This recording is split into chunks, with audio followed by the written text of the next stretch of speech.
Let's do this! Hey Sri Lanka, this is Yasmin Yusuf from DecibelLK, and this is podcast number 3. And this time around, we have our very cool Sam from the Pirates. You know him. He's been like a regular on Decibel for all that stuff that he's been giving us, all the exclusives and all the pirate parties and all that insider info. And on this podcast, he's going to give us more info. Is that right or is that right? That's right. Oh, you need to get that closer. Okay. I'm not used to this. We didn't have a mic like this before. No, we never did. Yeah. But new additions. I mean, not that this is like new, but hey, you got to bring out the old for some new. How's it going, man? Things have been going pretty well. Excited about the summer event. We recently concluded our 5th anniversary. Been 5 years with Pirates, so 5 years, dude. That's a long time for any gig series to like be part and parcel of Sri Lanka's like growing electronic music scene. What does that feel like to you? it's true. It actually feels like an achievement because to 5 years to continuously to do events and to not have that phase where it was unsuccessful or just being stopped by other forces. To continue is just for 5 years is an achievement. Dude, 5 years. So much has happened, right? So much as, oh my god, the things. Can that you I like met. go through the valleys and the peaks? The valleys and the peaks. So there were ups and downs. Okay, there were times that it was so challenging. Like that how challenging? I'll give you a few examples. So we started in 2019, right? So our first event was Summer 19 at Court at Colombo. Oh wow. And then we had Meraki in December, and then there was COVID. Boom. Out From of the middle of nowhere, nowhere. no one can't go out. And then we are doing events, and we can't do events. We've been waiting, the whole Colombo has been waiting months and months just to go out to a party or to listen to music. They can't even have a private party.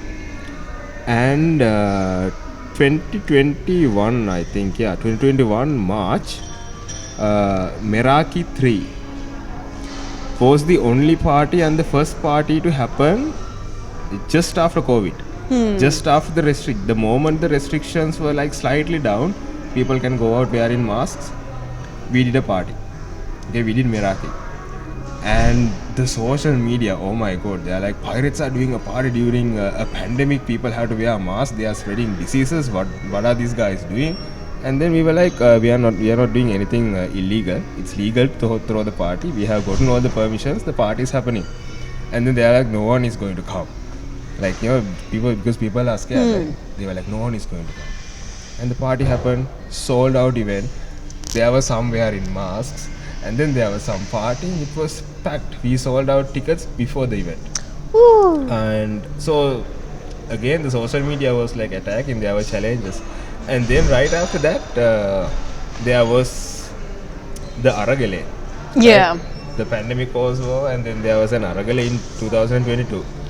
And during the Aragale, even for like a month or two, no events happened because people were just out and it was not there. And April 2022, there was a huge protest planned in the country, but still there was so much potential down south because there is a ton of tourists. And we did Ocean Drive 2 in 2022, just before the biggest protest in the country, just 2 days before. And then again social media was attacking, saying Pirates are doing a party during an Aragale, people are struggling, why are they doing it? I was like, no, people need entertainment too, there are tourists down south, we are doing it mainly for them, locals are welcome to come too. Again, 1,000 plus audience, sold out event. There were attacks, there were people saying things, but still it turned out to be one of the best Ocean Drives ever. That's when Ocean Drive name became so famous because it was that good of a party. So Ocean Drive 2, it was called Ocean Drive Mirissa. One memorable event, that's 2022. Yeah, so those are few moments where it went up and down. And then we had the relaunch from Rescue Pirates to Pirates at Vertical Colombo. There are another attacks. Well, cops came and arrested me in the middle of the party. What? Why did they do that though? Because of a personal attack or an attack against Pirates. It was sent some person has called the cops or some higher person that they know, got their contacts and told that the pirates, this party needs to be stopped and I need to be arrested.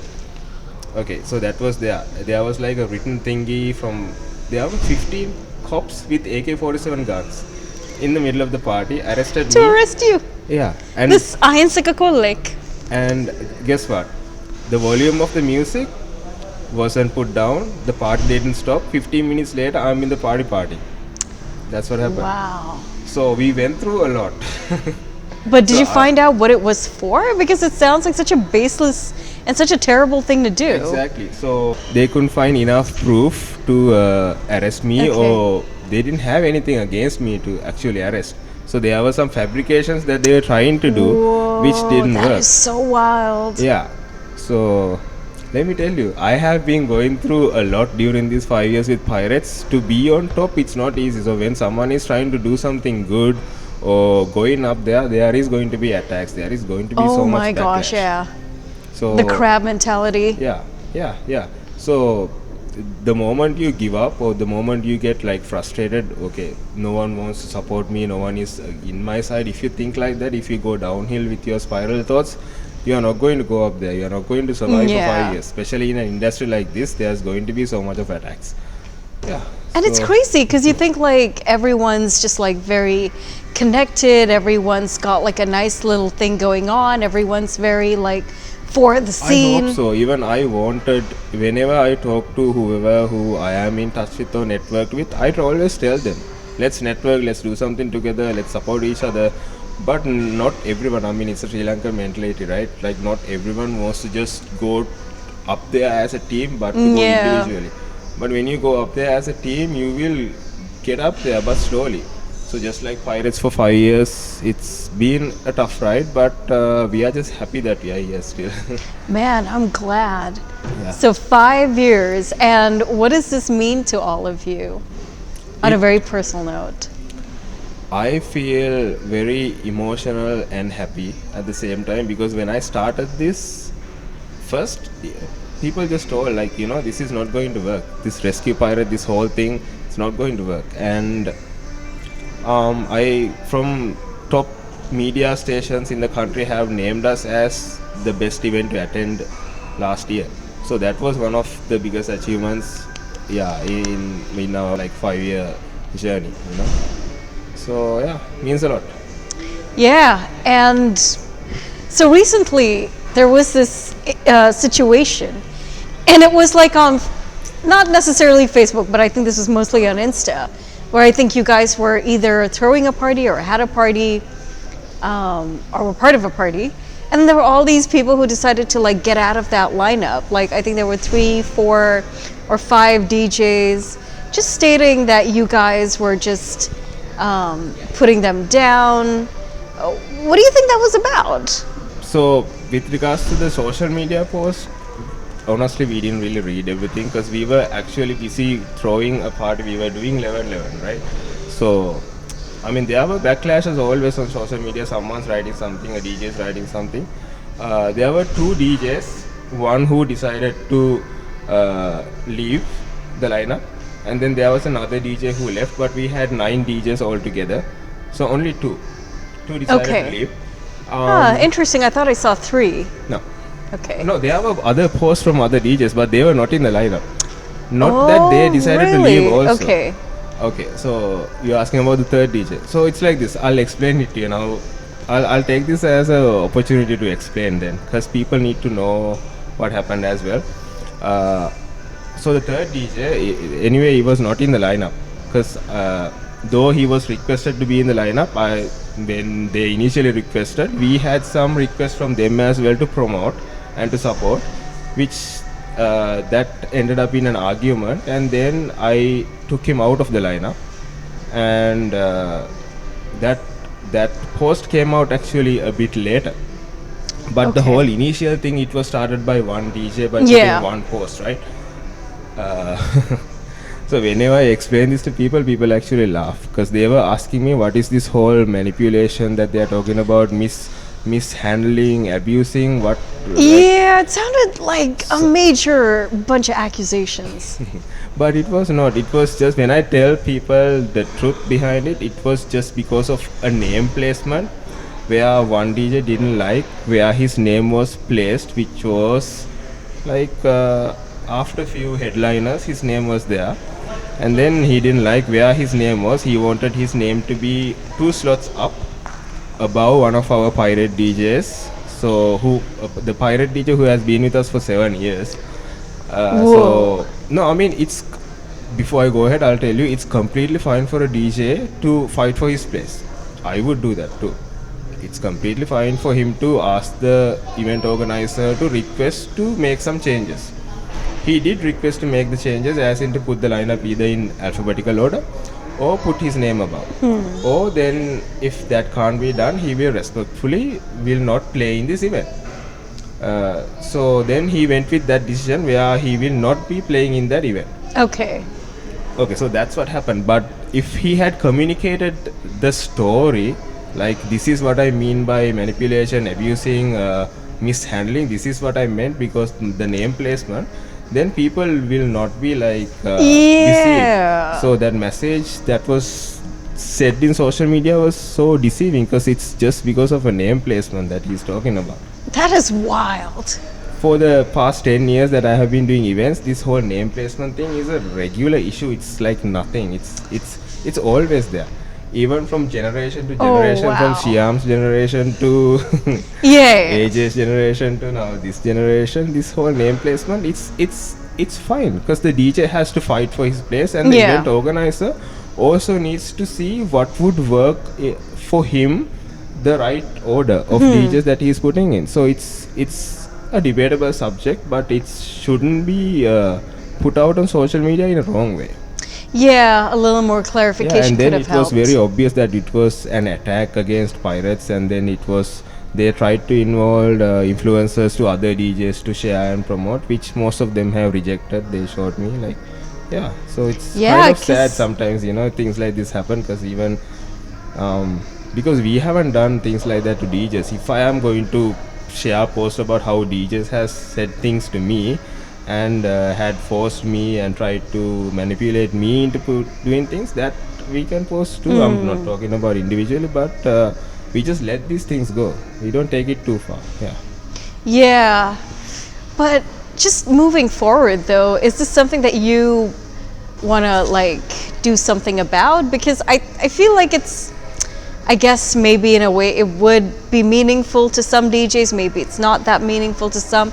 I guess a time slot in a way is everything, technically speaking, for a DJ. So this But is not about the name time placement. slot. Yeah, So no, this was a name placement. This is the name placement in the poster. So I will address this. Now I'm talking as an event organizer who has been in the industry for 12 years and been doing events for 12 years. Whenever an event organizer is doing the event or putting the names up, you do it the way you want to do it for your marketing purposes, for you to get the people into coming into the event. So that's, the event organizer is in so much of pressure. It's not like the DJ. He has spent millions, he needs to cover it, and when he doesn't cover it, he somehow needs to pay these DJs. They won't be like, oh, I'll discount you, you don't have to pay me now, bro. They won't say that. They'll be like, now give me the money. I don't care whether the people are or not, they'll just ask for money. So when that pressure is there, it's up to you. You decide whether you want to put J-Vibes up or what. Okay, you want to put your headliners up. You think who would work for your event in your marketing favor to get the people in, you can do it. But communicate it in the right way, ask the DJs and see if they are happy with it. And if someone is feeling offended, talk to them and see, try to give them a chance. Yeah. Try to give them a chance where at least whenever they are playing, give them a good time slot, like a set time for them to have that exposure, the reach. So communicate in that way, but do it for your marketing purposes. So if there is like a very similar seniority lineup, like let's say an all-star lineup, Yeah. so now everyone has to be on top, then put it in alphabetical order. So yeah, so then it's fine, right? So even when for example, let's name like 5 top DJs in the country, you can't put them in an order. Yeah. They are all in top. Then put it in an alphabetical order, like that. So there are two What options. challenges, right? I know exactly like the problems that we have. So when this whole thing was going on in social media, I'm like, no, I have actual problems. I have an event in 1 week. There is no way that I'm going to waste my time responding to these. If I had put my energy into like reading those or responding to those, I wouldn't be able to throw one successful party at Kingsbury, Colombo, which was the best 11-11 ever. We had 800 people inside Kingsbury. We sold out tickets 5 hours before the end of the party. Whoa. Yeah. So it was, it went well, and happy that it went that way. So that could have been our response. So on that note, right, I also came across a few social media posts. I think it was from some DJs who were like, bros, look man, we're DJs, we're not promoters. Do we really have to like push and promote? Like as a former event organizer, I understand that side. I also understand the part where, yes, I'm an artist because I also started to DJ recently, and I understand that sometimes you need to also push for it. But how much of work do you think a DJ should put into like pushing the event they're playing for? Yeah. So there was a post saying DJs are not promoters during that whole backlash, and then so what happened was I would tell in general, a DJ should be a DJ. He is not a promoter. It's very true. DJ is a DJ. His job is to DJ. But it's up to you to decide to support the event organizer or not. If you are not supporting, fine. That will be like a one-off thing. They will never book you. This is what happens, especially in Sri Lanka. You show support. You work together for that event. Yeah, right? it's common sense. Yeah, it's common sense. Like if you are not, that's why they don't get booked, because they are not really being supportive with the organizer. So have you seen that I always stick to like a similar lineup every time? Because I'm so comfortable. Mostly I'm comfortable working with these people, and whenever I try to put one new DJ, look what happened. Yeah, because you let them enter into your circle, your set of lineups, and then if they can't appreciate that and just work with me, and until a decade of pirates, they could have gone up there. But that support or the promotion part, that's where it comes in. You need to always support your event organizer in that way. It needs to come from within you. You are not supposed to do it, but you do it because they need it, right? Especially when we do exclusive events to a certain community. We are not doing mass market, no. Yeah. So when we book a DJ, we would expect his circle of close friends and his circle, his community, for him to bring them, like spread the word and bring them. Because we are not like letting everyone in the country to come. Like now, for example, this Courtyard party is a 300 people exclusive event happening at Courtyard by Marriott rooftop. So we would want the DJs and DJs friends to come here, but not like it's not open for public. So we would expect them to like spread some vibes. Appreciate. Yeah. And so if that is not done, then it's up to the event organizer to continue with the DJ or not. That is wild. Yeah. And I really, really hope that, everyone's in the same positive mind frame, because, just to build a community, that's a lot. It takes a lot. It's a lot of years. It's not just like days or months of practicing and putting yourself out there. It's also like really building that trust and all that. And that being said, what are some of the other plans you have for the Pirates now that 5 years is here? So people have always been asking like, why don't you all do huge events with like 5,000 people, 2,000 Oh my people? gosh, leave that to La Foresta. They do such a good job with that. Of course, yeah. La Foresta, they did a really good job. So even last time we were partnered with them, and then we did the VIP area with them. It was a tough job though to have a VIP area in a 5,000 people event, because the security and the fences. So it's not really easy. So even for Pirates, our future would be to stick to small events. Sticks to smaller, more intimate events. Okay. But they are not small events, they are big events. They would have sometimes about 1,000 plus people too. But we will stick to this. So this is what pirates are known for. We create a safe, comfortable community for all the girls and boys to be dressed up, come to exclusive locations, 5-star hotels like this. Now we are at Port at Colombo, like this and party. So that would be our thing as always. Cool. Man, this was nice chatting with you and like the comforts of the Courtyard by Marriott. Shout out to you guys. And is there anything you want to add in closing, Sam? Just happy that 5 years has been there with Pirates, and we never disappointed our audience with an event that was stopped early or stopped or flopped. As in, there can be events where there was no crowd. There can be events that was stopped early. There can be events that the volume was dropped down in the middle of the party. Happens every week. But for 5 years, for us to continue without that happening was a huge achievement, and it took a lot of working behind the scenes to get that happen. Yeah. So just happy that we are here like that. Jai Weva to you and the rest of the Pirates, man, and all that you guys do. Thanks, Yasmin. Super happy to always be here with you, and we have been always support you, and with Pirates all this time. Yeah, it's been a ride with you too, and Yeah. hope to continue the same in the next 5 years. Jai Weva. Hey!